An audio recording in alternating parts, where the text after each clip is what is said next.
हा साऊंड गेला तो सरडा पांडे तुझ्या हाताची वर आई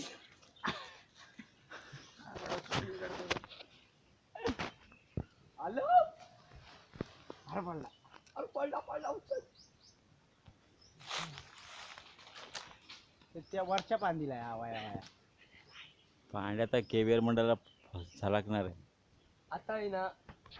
रिटायरमेंट पांड्याला पुढच्या वर्षी बस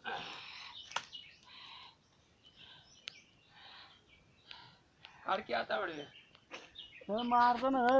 दम भरतो ना या पांतीन जात तुला तुझ्या एवढं होतं अशा पांतीन वर जायचं आम्ही आय लय खात असेल त्या संख्याला भडकवतो का काय संख्या थोडा चालणार आहे भडकवून भडकून तुमच्या सारख्यांची कामं काय लागेल गाडीचा भाव